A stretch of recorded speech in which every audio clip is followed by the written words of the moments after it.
Good evening, everyone, and welcome to today's panel discussion here at Channel 82, titled Shifting the Workplace Culture in Bermuda, Prioritizing Mental Health and Well-Being, brought to you by the Bermuda Public Service Union Mental Health Committee. I'm Vikita Basden. I'm your moderator for today, and I'm going to introduce our panelists, starting with Sister Linda Bogle Mienzerr here, and Mr. Adrian Dill, Dr. Jana Outerbridge, and Dr. Karen Grant-Simmons. Thank you for coming in today. The purpose of today's panel is to raise awareness around the workplace culture in Bermuda, as well as promote accountability and spark real conversations that can lead to change. So let's jump right into these questions. Now, my first question will be posed to the whole panel. Why is workplace culture so important in general? Well, let me start off by saying this. We spend more time at the workplace than we actually do with our family, our friends, and outside of the workplace. When you think about it, if you work 9 to 5, you get up about 6 o'clock, you don't have a whole lot of time to spend for your family, you're getting ready, then you're in that workplace, and most of us work past 5 o'clock. That's the reality, right? So we're spending an incredible amount of our time with people. And so if those people and that culture isn't positive, isn't beneficial, doesn't bring you more than you give it, then it's going to be problematic. So workplace culture is the key. Thank you for that, Sister Bogle Mienzerr. And I would like to add to that as well. I mean, I think it's so important, exactly what you said, because if you think about it, 8 hours of the day, you're working, 8 hours you're home, 8 hours you're sleeping, that's 24 hours. So a big part of our waking lives are dealt at work, and that can also move into the home as well, because if you're not got a healthy work environment, that kind of just moves right into the family environment, that moves into how you sleep. So all these things affect your well-being, and so it's really important to have that a really good work culture. Thank you for that point. And the workplace culture basically refers to the character, the personality of the organization. It is the shared beliefs, values, behaviors. It is far beyond like unwritten policies that shape how employees work and how we relate to each other. So workplace culture is important because, as Brother Dill and Sister Linda stated, if you do not have a healthy therapeutic working environment, it is going to impact the performance of your employees, impact how you are able to retain employees, and you won't get maximum productivity from your staff. You bring up a good point, Dr. Grant-Simmons, and I'm going to shift over to Dr. Outerbridge, understanding her work she's been doing in the community as it pertains to psychological safety, specifically in the workplace. How would you say the culture is in Bermuda as it relates to, don't want to overgeneralize, but based on your experience now? Absolutely. And now having the opportunity to have worked with a number of different teams and different organizations, we have a lot of work to do. And I think we are experiencing a lot of psychological injury in the workplace here in Bermuda. And for those that aren't sure about what psychological injury looks like, what we have, I'll start by saying we have a lot of psychosocial hazards. So high work demands, poor organizational culture, workplace relationships aren't very healthy. And there's a list of standards that fit into what we will call psychosocial hazards within the workplace. And as a result of these not being addressed within so many of our organizations and teams here locally, we are having a lot of psychological injury. So as a result of that injury, people aren't sleeping very well because of the culture. They don't actually want to be at work, but in order for us to survive, right, we have to make money. So we have a lot of presenteeism, right? People are calling out sick, and we speak a lot about absenteeism, but actually people are just showing up to work completely psychologically injured.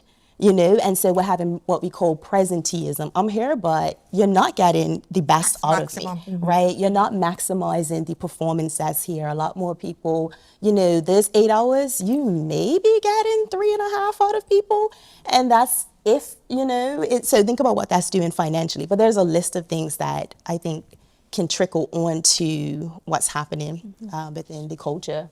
Right. And what I would like to add as well, that's great, because I mean, I'm glad I'm here as a male perspective. I had the opportunity to work in a number of different organizations throughout government and private sector. I worked in the industrial zone, I've worked in the office space, and that workplace culture changes and dynamic. It all depends of, for example, in the industrial setting, it's not very a nice or welcoming setting. It's very challenging. So that in itself brings its own challenges in the sense of who wants to go to work to a dirty workspace in the area, who wants to go out there where they don't feel as if they're in a comfortable environment. Then you still have to deal with how you have to perform, and at the same time you have to deal with your supervisors as well, who may not have that same understanding. So all those challenges really puts a lot of strain on from the male perspective. And for males, we don't usually ask for help. You know, males are like the last ones who goes to EAP. We're the last ones to go to the doctor. You know what I mean? Because we're told to, you know, suck it up and, you know, get through it. You know, you're the provider. You're supposed to be able to navigate through these. And so from that perspective, I mean, it's a real challenge. Yeah. And and when you really think about it, if you have all of these traumatized people who are already bringing other traumas into the workplace, and then at the trauma of the workplace, then you have an expectation of management for you to perform at the highest standard. And when you do not, then they are punitive. Yes. Yes. Right? And they are punitive on your lack of productivity, as opposed to looking at why there is a lack of productivity. And that is one of our biggest challenges. I was actually going to lead into you, Sister. What trends have you noticed as a union leader are the biggest concerns around workplace mental health and culture? Bullying and harassment. And it's interesting because when you talk to managers and the leaders in our bargaining units, right, most of them want to believe that their bargaining units or their place of employment that they are the employers of choice. It's that people are desperate to get in, but people are not desperate to get in because of your environment. It's mostly because of your pay, right? Because the economy is impacting us greatly. So people will stay in these sick, toxic environments because of finances, right? But the mind, just like the body, if you don't take care of it, it's going to come back to bite you, right? And so what we're saying to our bargaining units, is what we're saying to managers now, is that, and in our collective bargaining agreement negotiations, before, if you had any type of mental health challenges, you still had to go to your GP, right? But we have now negotiated where you can bring in medical certificates from persons who deal and are professionals in the mental health genre, right? And that is key, because before you were putting pressure on people to go and get certificates from people that wasn't our specialty, right? Yeah.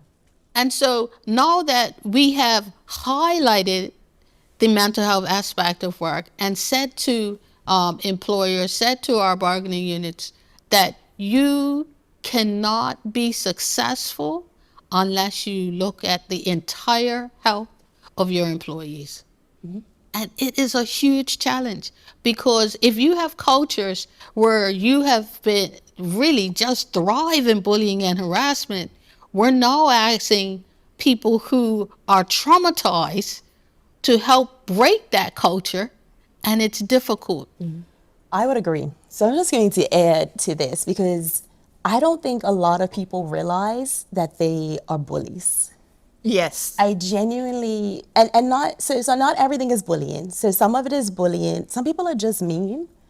And I don't think they even realize that the behaviors are just incivil, right? When we really think about it, you're just mean, you're just unkind, you're not pleasant to be around. And it could be because of psychological injury, right? Depending on how long they've been there. And so now we're repeating this cycle. And so now they've become the bully, the mean, they avoid people, they don't give people a sense of belonging and being a part of this organization. And so now we're having this whole cycle of issues, and we keep trying to put in these little band-aid fixes. Well, we'll talk about this, and we'll add a little bit of this and a little bit of that. But we really need a full, comprehensive psychological health and safety management system that starts at the top.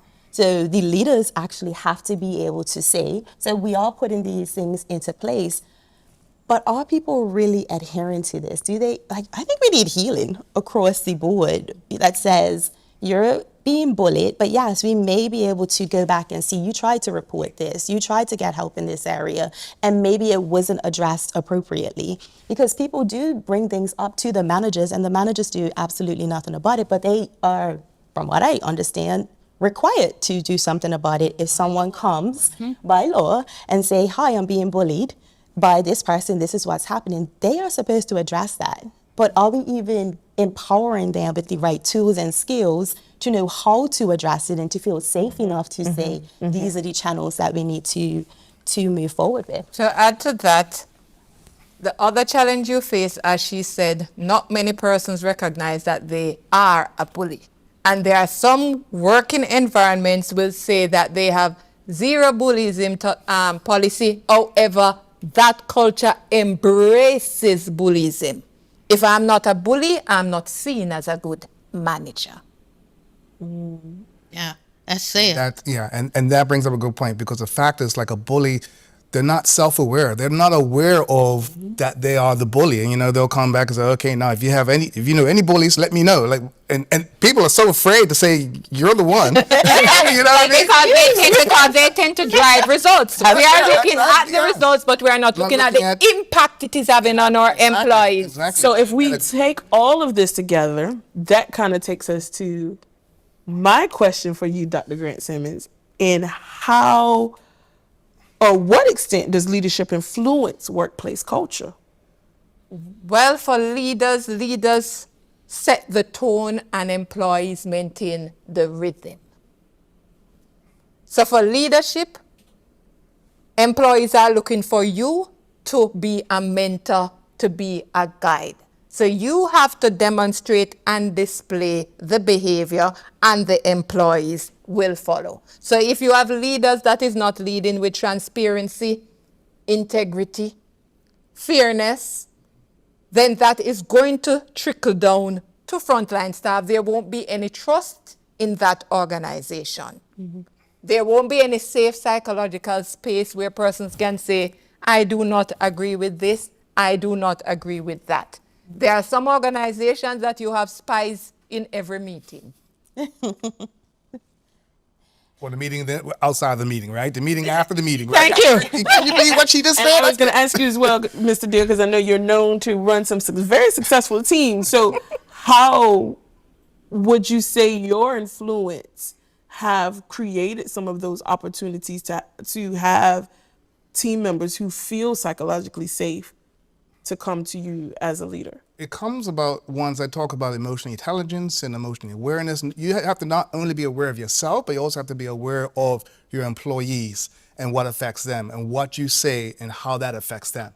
Because that's really key. You really need to be very cognizant of how you speak to your employees and how they receive the information you give them to ensure that they feel that they're in a safe space, So, I mean, that's really important. The other part is open communication. You have to, I also always say that I'm a over communicator, because I believe more is better. So in other words, I try to communicate with my staff and my team regularly on a number of things so they stay informed. And the other thing I do is also I prefer and I appreciate pushback. I appreciate when they say, hey, no, wait a minute, because that's the only way that we really able to develop and learn, because I don't just want people who's going to say yes, yes, and they're afraid that when they say something which I don't agree with, that, I'm going to look, I'm going to, come out for vengeance and say, you know what, okay, now I'm gonna be very spiteful. No, I need that because sometimes I'm not always right, and we need that diverse kind of diverse setting, a diverse culture to be able to provide us with, with different ideas and perspectives. Absolutely. We need that friction, right? In order for us to get to the other side of something, someone has to push back in order to get to the creativity and be able to move forward. But you said something about emotional intelligence. And I love that this word is being thrown around so much. I want to be emotionally intelligent. I'm emotionally intelligent. And you talked about being able to have open communication, but it really is about your behaviors. Like, what are you doing? And in addition to that, I'm going to bring this together for just a second. It's not just the leaders. The leaders set the tone, but I really want to empower employees as well to know, if you being self-aware, you can move a space sometimes and shift it in a positive direction. And so I would also encourage employees to say, what are you doing when you show up? How are you moving with your emotional intelligence? We continue to train our leaders in emotional intelligence, which is really think about the behaviors they're doing as well. You can say all the things you want to, but if you're saying one thing, but your behavior is demonstrating something else, to be like, you're not really managing that relationship in a healthy way, because I want to create a trusting environment. I want everyone to come and be here. But your behaviors are, we don't need to have a meeting with her. And so you just, that meeting's short and cool. Oh, thank you. That was very nice input. Oh, thank you. Your behaviors have to be able to make sure that it's a trusting environment, right? That's where we're managing healthy relationships. We're self-aware of what we're bringing into this space. And we all have to start pointing the finger here if we are going to shift the culture here in Bermuda across all of the organizations. I mean, that's just kind of how I see it. It's multi-layered, and we all have a role to I play. think I agree. It's certainly multi-layered, but I mean, let's be clear. The law is clear. The responsibility is the employer. Absolutely. The responsibility for these workplace cultures is the employer, right? So the employer has to be aware, at the very least, of they set the standard, right? And when you I had this conversation recently, just this week, with a bargaining unit. When you're promoting people, you need to know how they're going to be able to lead. Don't just promote anybody and they're not leading, and then you have a problem with it. Was that taken into consideration when you promoted them? Right? And so if they are properly trained during their promotion process to get to that level, and then we have people at that level who's capable. Absolutely. Right? But if we're having honest conversation, a lot of promotions are done and the people are not capable. Yeah. Yes. Okay. It's true, because we say that IQ can get you into the role, or all of your intellect and everything, but we really need emotional intelligence at this point in order to really move things forward in the direction you need to. Before, you can just, okay, yes, you meet all the checkbox requirements. But now I realize that's not the answer anymore. Just because they're the best for the job, maybe when it comes to the checklist, we might need somebody who can meet the job requirements, but also has the emotional intelligence to lead this team forward, and you can help develop them in the best ways. The balance of working with the person as well as making sure goals are met for the organization, being able to balance. As I will come back to you about that, Dr. Grant-Simmons, but as a leader for the union, what role does the union play in holding employers accountable for psychological safety? And then what role does the union play for holding union members responsible for their behaviors? Well, our responsibility is vested in the law. But BPSU was the creator of the legislative amendments. We started it, we promoted it, and we pushed it. And then fate had it to push our former president in that role as the labor minister. So that's how we got it across the line, right? So we have always been at the forefront of this. Now, any member that I've ever dealt with could tell you, I am not afraid to tell you when you are the problem, right? And that has to also be our responsibility as a union. Like we say, it's everybody. And so when I go and do my bullying and harassment presentations, I also say that each member has to take a deep dive and look at their self first. Right? And what their behavior is there. Because like you say, a lot of things is incivil, right? But here is where I think we don't focus enough. Bullies are coming from high school as bullies into the workplace. And some of them are bullies in the workplace because they were bullied. Yes. Right?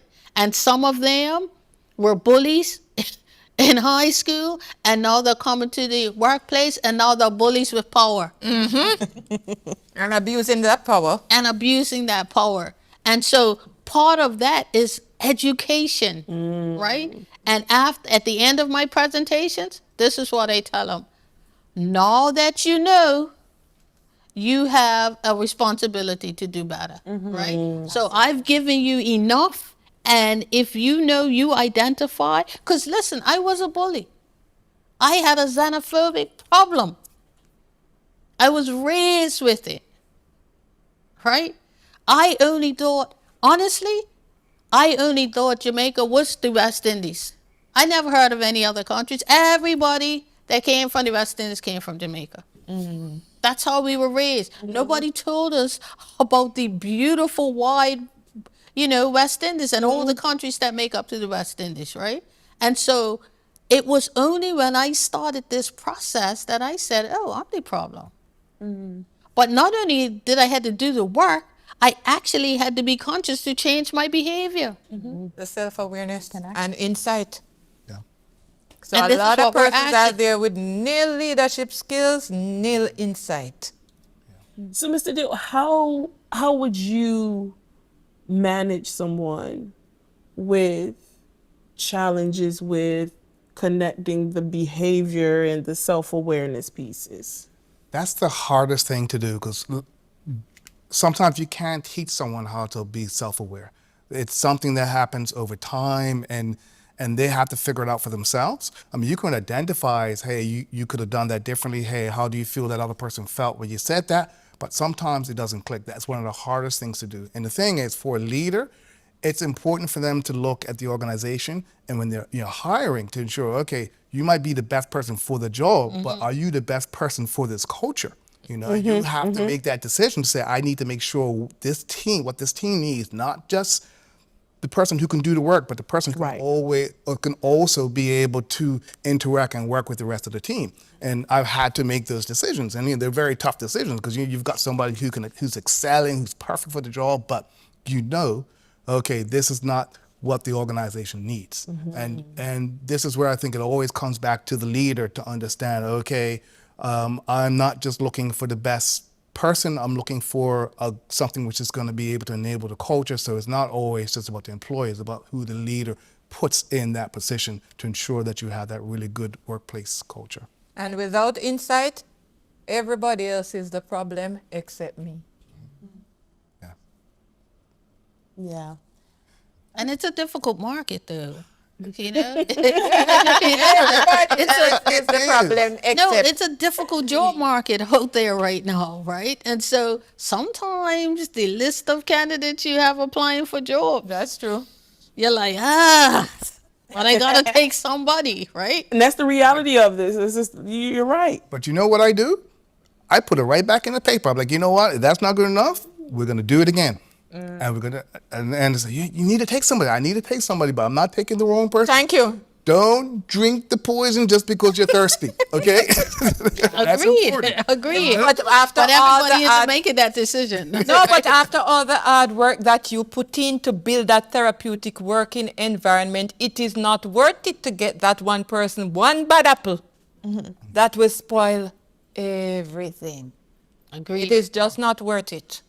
Agreed. What about those internal promotions though? Somebody's next in line and they're guaranteed, Been there 30 years. They've been there, since the organization opened. So they should Served be the next time. in Are line. they ready? Are we promoting people based on years of service or based on knowledge, skill, and expertise? But we have to think about That's that a from an challenge. organizational culture Yeah. perspective, right? Who's best? And what about the succession planning? Have we groomed them and equipped them with the right knowledge, skills, and expertise to lead? Or are we still looking for yes people? Sit, stand, wave. We need to ask ourselves as leaders, what is wrong with being challenged? And that's interesting because the current workplace culture, especially within certain unions, is it's succession planning. Is okay, they've had this many years in service, therefore now That's right. they're the next in line. Not they're the best candidate. That's enshrined within collective bargaining agreements. So I mean that's a culture in itself. And the challenge is to people, if you really want this position as time goes on, you have to study the culture. You have to say, is this culture really, am I able to lead moving forward? Because when I think of culture, it's the people, the technology, and the processes. What are you going to positively contribute to those three areas in order to move the organization or to align with the direction that the organization is going in, right? So we have a responsibility too. If you want these positions later on, what is the training? What are the questions you're asking? Are you having these conversations in your performance meeting? But it has to be a safe enough environment. Right. You have to trust who you're speaking with in leadership in order to be able to move forward. And that's where the vision from the persons at the top of the organization is really important. Crucial. What do you see for the culture of this organization, and what are your behaviors and actions that are going to align with the direction that you want this organization to be? Because you can't give the lip service if your behaviors aren't aligning with that, right? And then it will start to trickle down. And those things, listen, those things were enshrined in the collective bargaining agreement, right? If all things are done in the proper way, right? So if you are there over the period of time of your career, if you've got the proper training, got the proper mentorship, then you should fall in line for that promotion, right? But what's happening is all of those things are not in place, but you've still done the time. Right? So you can't beat up the collective bargaining agreement because the collective bargaining agreement goes by seniority, right? If you haven't done the time, but that if you haven't done the planning and the processes, but that responsibility is twofold. Yes, it's the employers, but it's also the employee. And if you want to be the best candidate in every in every aspect, then you got to say, well, hey, what about me? Am I really a leader? Yeah. Because sometimes people honestly take the post because it comes with a financial upgrade too, and they know they can't do it. Yes. But are they gonna say, I'm overwhelmed, it's too much for Correct. me? You can't be Right? entitled to that just because just because But if you've the been culture there. doesn't support Exactly. your honesty, Right. Yes. right? Yeah. Then a person is not going to be honest. And that's what a lot of workplaces are missing. A safe space to be honest, Yes. and then people taking advantage of that safe Yes. space. And that's why you have people that never say, I'm struggling. Oh, I have a problem with having the difficult conversations with my staff, right? Because the person now above you is going to look at that as a weakness. Yes. And that's problematic, right? Oh, maybe I should have promoted somebody else and whatever, instead of saying, well, that's very honest. Look, here's a program that I think it can help you because it's beneficial for everybody that you feel comfortable to be able to do this. And that's why we're saying that workplace culture is key, Yes. right? So if each of you had to pick two words and you cannot pick what the other person said. So Let me go first. I was going to start with you first. That makes it hard for me. Stuck in the middle of it. I'll bounce back and forth. If you only had to choose three words that makes this recipe that creates a positive workplace culture that promotes psychological safety and overall wellness of the whole human, what would be the three words that would make your banner? One per person first. Changing the rules. One per person first. My words probably won't be the same, right? Obviously, I'm going to say the CBA. You got to have a CBA, right? I'm a unionist. The second thing is you have to have honesty, right? You have to have honesty in that. And then the other thing is, I believe that you actually have to lead with kindness. Right. Dr. Outerbridge? Oh, thanks. Healthy pressure. Oh, my 3 words, what would they be? I think I was going to mix it up a little bit, but I'm going to go back to my people, the processes, and technology. So, because that's what the experts say comes into culture. They can't agree exactly what it looks like, but they usually at the foundation can agree. So it's having the right people. Now, what does that look like? It can be, in my mind, in these modern times that we're living in, you have to have persons that are not only meet the job requirements, but also have the emotional intelligence to make it a safe environment moving forward. And really understanding what that is. And then I think technology, I'm into AI. Let's start to implement, I know everyone side-eyes me sometimes, start to implement some modern technology that reduces the workload in certain areas or makes it easier for people to perform their tasks at the best standard. So really incorporating that into the organization and having processes that are streamlined. Some things are so outdated, and then you're creating more issues. So I'm going to go with these 3 things as the people, the processes, and some good technology that allows the organization to flourish. What's left? Mr. Dill. Oh, no, there's still a lot left. There's a lot left. I know Dill's got different words than us. I think what's important is, from the leadership, is empathy. You have to be able to empathize with the employees. You have to be able to understand what they're going through and understand what their motivations are to help them to achieve not only their goals, but the goals of the organization. I think that's important. The other one is communication. Communicate. I believe in communication is the key, because once they know, there are no questions. They won't have any questions. Especially communicate what your expectations are. Communicate when they do well. Let them know that, okay, you did a great job. Let them know that they didn't do a great job. A lot of people are afraid to have those difficult conversations. It's still part of communication, and you still have those, right? And then my last one is going to be, well, now I'm stumbling. It's all right. You're good. I know, but just to try and wrap it up, I guess is really just, a vision as well. Just to have a vision for how we kind of move the organization forward, and to ensure that everybody's kind of aligned with that vision for us to be able to move forward, and everybody feel like they're in a comfortable space as well. They should be able to come to you with anything, to know that they're in a safe space as well. Last but definitely not You least. set me up. He took one of my words, empathy. Empathy is so important because it allows for flexibility. You are able to meet the employee. I have childcare issue. I won't be able to come in at 8. Can I come and work at 9?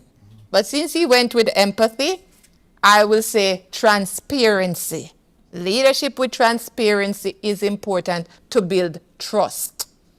Otherwise, you will have a toxic environment and a high staff turnover rate. Without trust, there is also no safe psychological space. And I have seen environments that have high staff turnover when staff feel like there is no safe psychological space here for me to share my weaknesses and all of those stuff. There also needs to be integrity. Integrity takes in fairness. I am not just promoting people because I like them. Do they have the knowledge, skill, and the expertise? Is it fair across the board? Can you work remote? If I have the same issue, can I be allowed to work remote as well? Or I'm just favoring you? Or you just find this one person moving up the scale, and to the top? Or am I empowering and bringing everyone with me? There also needs to be accountability, and a lot of us don't like to be held accountable. That's 4 words. So that is, he took the empathy. So that is both for employer and employee. Both have to play their role as it relates to accountability. Okay. Now, I know I'm the moderator. I'm going to add one little cherry on top for that. you have to be able to build relationships. Yes. Because my relationship with Sister Linda may look totally different with Sister Outerbridge. However, I'm fair in both. Yes. I'm able to be objective in both. But my relationship may look different. And so understanding, in order for change to occur, relationships have to be restructured, Yes. rebuilt, maintained. That's my little cherry on top. It's interesting because I think also, depending on the generation, so I'm going to throw in here a little bit of Easy now. multi-generational workplace, have to bring it in because it's a little touchy. But depending on the generation that you are a part of, how you understand that relationship and what you do with it looks a little bit different. Because if you have a generation above mine, you tend to see work as just show up, do what you have to do. So I'm speaking generally, and what's all these feelings and these emotions and what do we have to do? As I hear it, back in my day, I just did my job. What's the problem? Just don't worry about it. But that's how culture, so we're talking about culture changes and evolves over time. And at some point, we have to pause and say, we are living in a different time. And if we're all just doing pump the brakes and we're pushing back, we're actually not giving ourselves the opportunity to embrace what culture needs to look like at this time to move forward. And relationships are key to the culture that we want to be creating, the organizational culture we want to have moving forward 2025 and beyond, right? It just looks so different. And so it's re-educating people on that. I'm going to come back to very early on. We talked about, because you are the only man that's on here, and you spoke about gender and how men have to have a certain way of operating within the culture, different to typically how women would have operated, right? And that gender rigidity that we have around rules and how we operate, actually some of us are evolving a lot more in those areas. And I think we have to be able to say that, because if you do have a male that's leading a team, they may see it very differently. So the conversation with them has to be, whoa, are you bringing emotion into the place? Because, and then you may say, these women and all these emotions, right? And all these But emotions. actually, even just the language that we're using and how we're speaking, it's evolved, and it's okay for culture to change, and move forward. No, Make I the totally- environment safe. I totally agree, and I'm going to add another part to that. It's the sprinkles. People need to be able to bring their whole selves to work. Yes. Well, yeah, we Yes. move forward. We have. That's where we are Bring, now. Yeah. And also what that means is that the days of you can't have a radio, you can't have nothing playing, you can't have no earphones, you can't have blue in your hair, you can't have green in your hair, you can't have nails, you can't have this, you can't. We have to do away with all that. Listen, is this about the end result and productivity, or is it about control? It's controlled. Yeah. A lot of time it's fear of losing control that breeds a toxic environment. You must do this because I say so. I also think what we understood as professional has evolved, right? And so years ago, what it meant to show up to work in a professional context, it's changed now. So the blue hair doesn't stop anyone from doing their job. Some. Some people, it stops them. No, Blue hair? some bargaining units. Remember, some bargaining units are still entrenched in that uniform, dress codes, all these Okay. type of codes that they have. And that's what I'm saying. That's also part of how the environment is impacted, right? If I want you to all look the same, dress the same, all have your desk the same, we have policies for how you lay out your desk, and then you have somebody like me who has a gadget here, iPad there, whatever. I've got a little stereo over in the corner, a couple of my mom's little albums with it. I like to, play a little record and whatever. But what is the level of productivity? Right. But it depends on which organizations. Well, like for example, you have the regiment, the police. I mean, yeah, with you're talking about uniform. There's certain kind of attire that you must be able to wear to be able to, you wouldn't want to see your police officer unless they're undercover, coming down in jeans and the badge on the side. There's a certain level of I guess, acceptance of exactly what their appearance is. I mean, it's probably in their collective bargaining agreement as well, but you can't just show up in, Friday jean day for a police officer. No, there's a certain level, I guess, that you have to be able to present yourself. I think that you was going to say something. I think there's After some you. things around. Okay, let's think about it.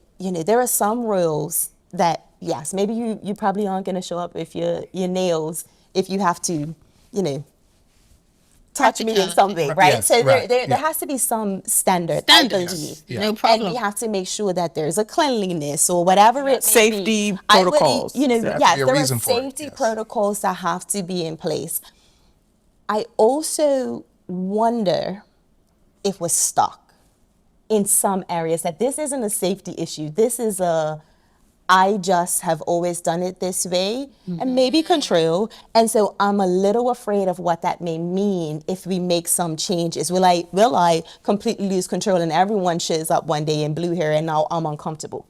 But actually they're all performing, but I'm just uncomfortable that everyone dyed their hair blue. And I don't know how do I manage with all this blue hair? Meanwhile, everyone's on their computers, reports are being submitted, but I just have never experienced this in my lifetime. So I don't believe that this is professional or productive, but they produce the work. No one's missed a deadline. I'm just uncomfortable. Yeah. So we have to be able to ask ourselves, is there a safety protocol, or is there a reason why there's some safety reasons that this shouldn't happen? Or is it just I'm uncomfortable with change? Right. And that's okay to sit with that and have a conversation around this change is just uncomfortable for me.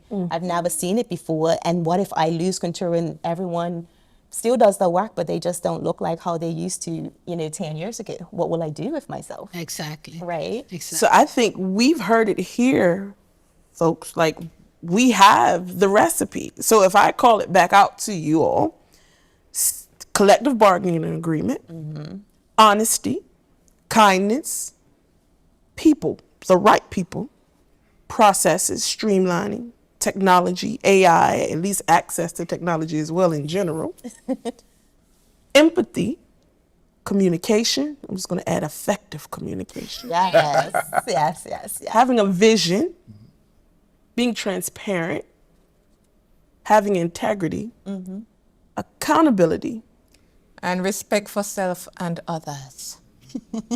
Respect for self and others. So all of these things together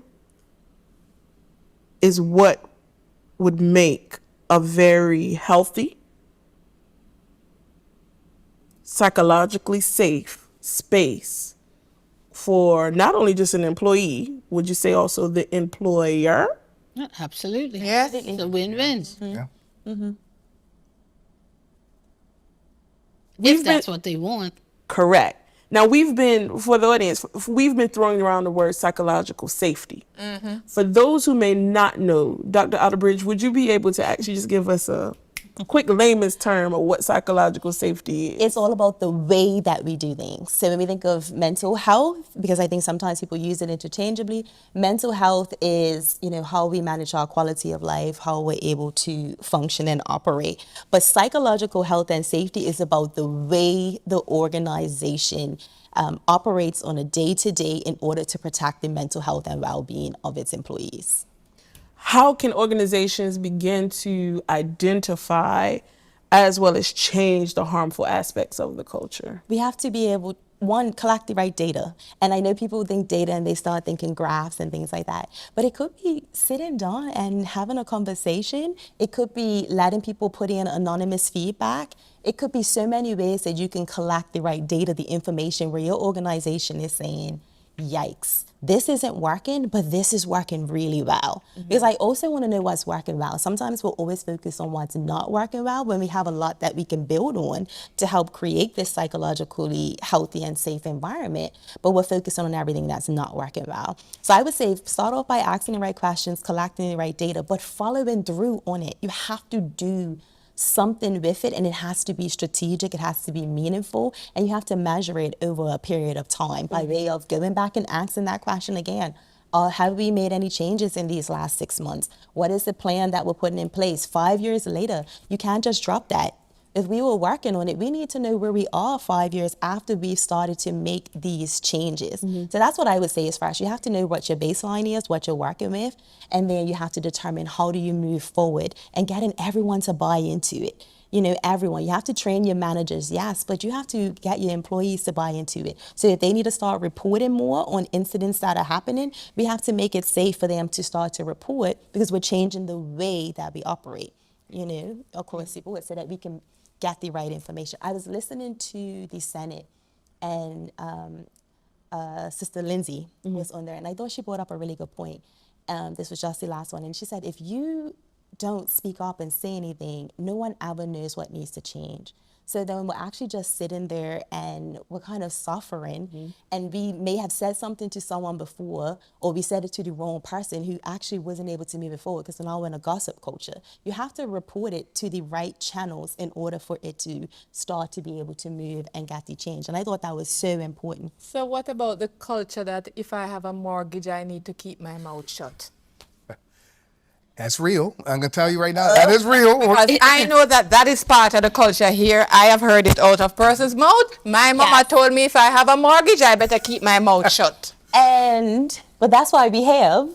Right. That's why. bargaining, right? Yes. I was Yeah. going to ask And you that's ahead why, right these that's why we have unions, right? Absolutely. That's why we have representation to be the voice when you can't be the voice. So you have to tell somebody. You have to. When we talk about physical safety, if you went to work every day and there was a nail in your chair, and you pointed out to your boss or your employer, and they came and saw the nail in your chair, automatically they would know you're not safe, right? So a lot of employers focus on the physical things that they could see and believe, but when it comes to psychological safety, because they can't see it, they question it, right?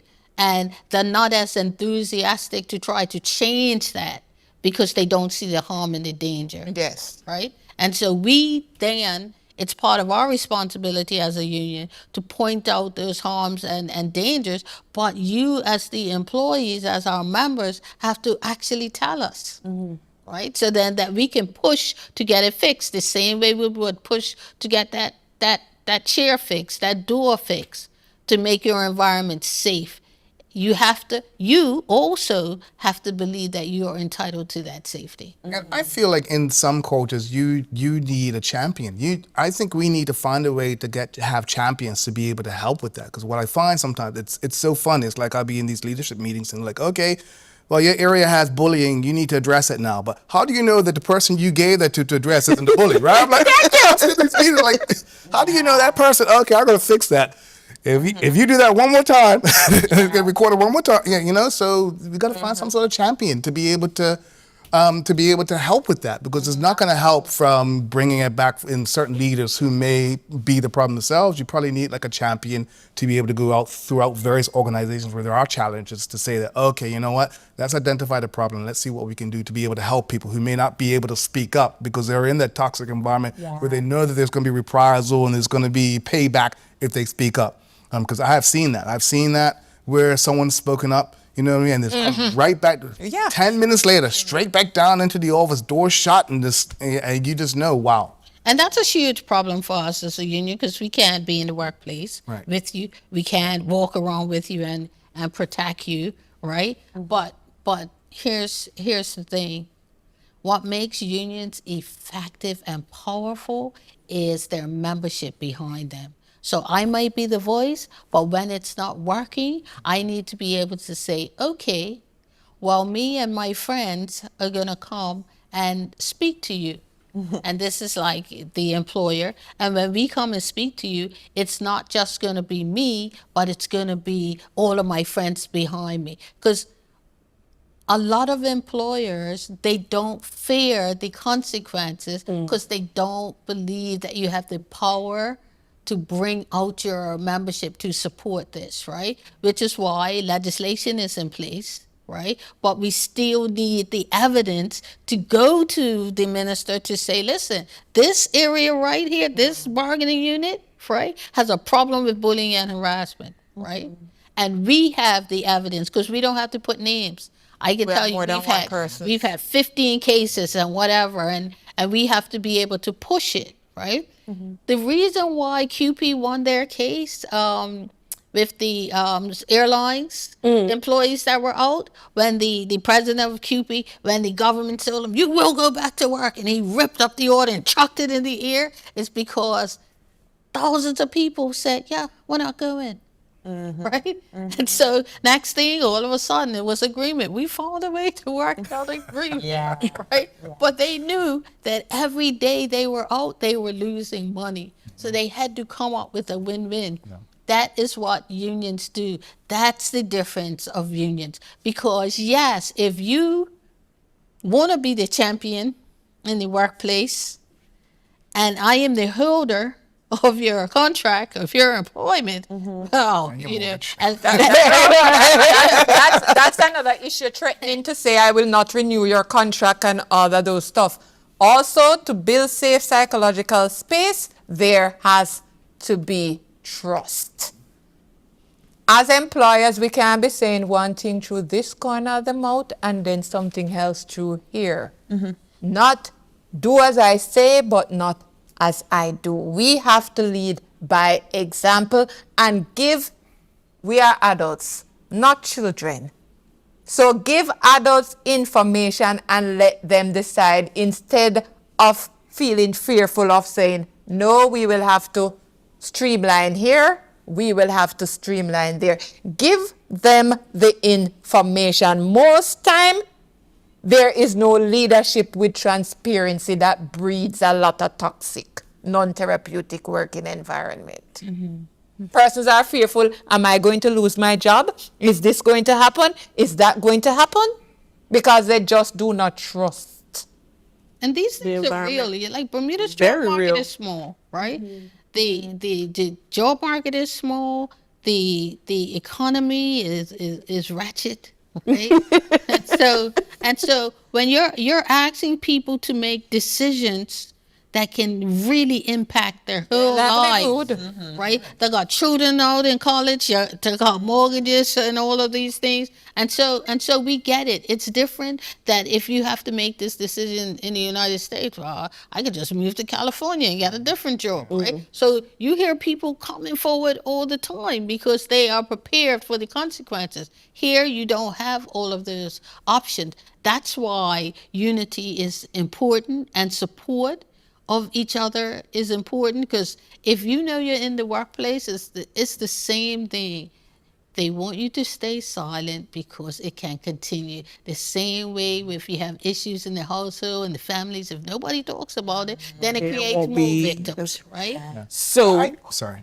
And I just wanted to emphasize on that. I mean, it's not like 30 years ago where you can quit your job tomorrow and get another job the next Right. day. It's not like that. Those used to be the days. I remember that back in the 1990s, you could do that. Yeah. Nowadays, the market is tight. Tight. The options are slim. 9 times out of 10, we're looking in the newspaper for a job. It's already been promised to somebody. They've just got to do it because of the fact that they got to either renew a work permit or, box thing. you know what I mean? Or Yes, exactly, tick box. tick the box. You know, Yes. so it's already spoken for. So I mean, it's really tight. So that's why it feels as if the employer has you, held hostage to say, you know what, you can look at the alternative, which is unemployment, or you can do as you're told. Right. And that's a culture as well in itself. And depending on the organization you're a part of, when we were talking about being held hostage, I think there's something about re-educating people on what the policies are, understanding, their collective bargaining agreement, knowing what their rights are. I don't think a lot of people are really clear on the rights that they have and the steps that they can take. And I think by re-educating people as well, that may start to empower people to say, you know what, I need to speak up about this so that you can come in on my behalf, right? Regardless of if this is, I have a mortgage, I have children in school and all this sorts of things. If you truly understand what are the policies, what are my rights, I think you might find that people will say, you know what, I'm going to be really courageous and at least say, hey, to the right person, what should I do about this situation? And then maybe we'll start to move people forward in the right direction. You don't have to have the loudest voice, but if you know these are my rights and that's exactly what it says, and if I know I can be backed up in this way and I'm protected, then maybe we may be able to move make some change as well. Agreed. So understanding our hearty discussion from today, I'm going to pose this last question to you, Sister Linda. If you could implement one change across all of Bermuda workplaces, starting tomorrow, what would it be and why? Across all of Bermuda's workplace, in terms of workplace culture, I believe that every employee and every employee from top to bottom must receive training starting tomorrow. Every last one of them. What type of training and why? Certainly training on emotional intelligence, right? But also understanding the impact of the environment, a positive environment, but training also in how that relates to the vision of that organization, right?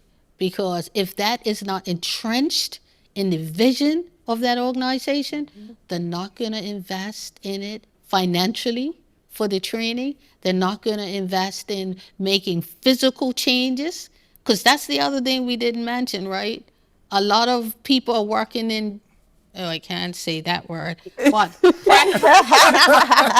crappy buildings, Absolutely. Yes. crappy, sick buildings. Yes. That's also adding to the culture that's created inside of those environments, right? So yeah, that I would implement that training tomorrow. And I like what you said, because the environment that you work in also affects your health as well. Yes, Because if you're definitely. coming into That an physical oily, environment? dusty workplace with loud and hot, you know what I mean? How are you supposed to perform at your best? Yeah. Windows ain't working, AC ain't working. Exactly, you know? Yeah. But, You hot now? Just thinking about it. that also brings me to other stuff. Even your work environment, it impacts your mental health. Absolutely. Yes. 30 to 50% of persons with anxiety and depression is due to workplace stressor. Absolutely. Boss that are bullies. Because as Sister Linda says, we spend a lot more time sometimes at work than what we spend at home. What is that work environment like? True. Yeah. One of the biggest bargaining units, the biggest employer of people, their minister, the former minister of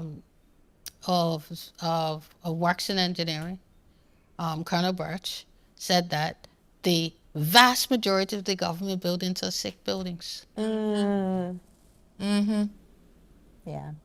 And then the minister, the current minister, says that we are an aging sick population. Yeah. Look at the budget and see where the money is going. How much money has been invested in infrastructure for your number one asset? Look at the budgets of your employer and see where the vast majority of their money is going. They will like to say, oh, well, you know, we have the best salaries. But you have the best salaries, but you put $2 in infrastructure. It's true. Wow. Well, I would like to say thank you guys for your time. Everybody's just been so insightful as well as honest. And what we wanted to have today was real conversations for everyone to hear what is going on, what leaders are currently doing about it, what the union is currently doing about it. And so definitely grateful to the Bermuda Public Service Union and the Physical and Mental Health Committee. Shifting the workplace culture is not easy, but it is necessary. If we truly want to build a Bermuda that values mental health, then we need to have brave conversations like these, followed by bold action. So let's continue to hold each other accountable. That's one of the key words here. Advocate for change, Sister Linda, and work toward workplaces that are not just productive, Dr. Outerbridge and Mr. Dill, but safe, respectful, and supportive for all. Thank you everyone for watching, and we will see you again. Have a great night.